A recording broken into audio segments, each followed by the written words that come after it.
with most Republicans either joining in the media and Democratic anti-Trump frenzy or opting to stay silent following the Helsinki summit between President Donald Trump and Russian President Vladimir Putin. Senator Rand Paul of Kentucky has chosen to publicly defend Trump. It's gotten so ridiculous that someone has to stand up and say we should try to engage even our adversaries and open up our lines of communication. Paul told Politico after Trump's much-criticized joint press conference with the Russian president. Many Republicans, including Senators John McCain of Arizona, Ben Sasse of Nebraska, and Lindsey Graham of South Carolina, House Speaker Paul Ryan of Wisconsin, and former House Speaker Newt Gingrich have all offered fierce criticism of Trump. But not Rand Paul, who was among the 17 Republicans, along with Trump, who contended for the 2016 Republican Party nomination that Trump eventually won. During one of the debates, Trump even made fun of Paul's curly hair and his short stature. Paul, however, appears to be putting that and substantive policy differences with Trump on other issues aside to support what he believes Trump is attempting to accomplish in regard to Russia. Paul is planning to make his own trip to Russia in August. "We're going to talk to the president about some small steps in order to try to thaw the relations between our countries," Paul explained, adding that he hopes to meet with Trump beforehand to see if there's anything he wants us to follow up on. Paul noted that there are serious issues that the United States and Russia, working together, could develop strategies on, such as the civil war in Syria, the denuclearization of North Korea, and even getting the Russian military out of Ukraine. Despite all of these serious issues, some Republicans have opted to join the liberal media and the Democrats in using the summit as a political football in an attempt to score points against the president. Republicans that are making the criticism are either the pro-war Republicans like McCain and Graham, Paul said, or the anti-Trump ones like Sasse. They are motivated by their persistent and consistent dislike of the president. Paul charged, "We have a lot of areas we should be talking about. We won't get anywhere on it if we just say we want to put more sanctions on them and tomorrow they'll surrender and do what we want." Paul voted last year against placing sanctions on Russia. Trump quickly tweeted his appreciation of Paul's support. "Thank you, Rand Paul, you really get it."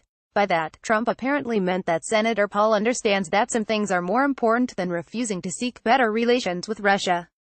In a Good Morning Britain interview with Piers Morgan, Trump said it was important for the United States and Russia to get along.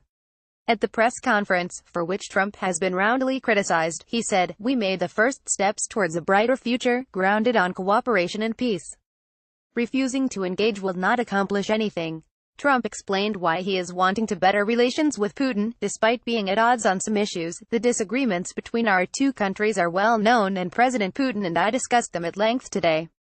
Even during the tensions of the Cold War, when the world looked much different than it does today, Russia and the U.S. were able to maintain a strong dialogue." Trump added, "Our relationship has never been worse than it is now. However, that changed, as of about 4 hours ago. This was a very constructive day. I'm sure we'll be meeting again in the future, often."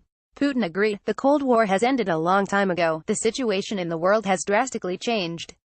Russia and the United States are now facing totally different challenges." One would think that Trump would be praised for seeking better relations with a nation that has a powerful military and nuclear missiles, but the focus of the media, even by the normally friendly Fox News, was on alleged Russian interference in the last presidential election. While it is not surprising that Shepard Smith, a liberal, thought Trump's press conference was disloyal to America, even Chris Wallace only seemed to care about a curiously timed indictment of 12 Russian alleged spies in his interview with Putin. When Putin dismissed the indictment to Wallace, insisting that Russia had never interfered in the internal affairs of the United States, let alone its elections, Wallace retorted, "But sir, this is the indictment." Perhaps Wallace needs to brush up on an American judicial standard. An indictment is not a conviction, and an accused person is entitled to a presumption of innocence until guilt is proven beyond reasonable doubt. One presumes that would pertain to foreigners, including Russians. "This is utterly ridiculous," Putin responded. "It may very well be, but it is enough for not only Democrats and their allies in the media, but apparently also for many Republicans and the supposedly fair and balanced Fox News to convict not only some Russians, but to use that to condemn the President of the United States." Perhaps Trump's critics would have been happier if Trump would have punched Putin in the nose. Hardly. It should be obvious to all that they would criticize anything Trump did, just to be critical. Fortunately, at least one Republican, Rand Paul, gets it. The interests of the United States lie in a better relationship with Russia, even if that means skipping the opportunity to score political points against Donald Trump. Photo, AP Images.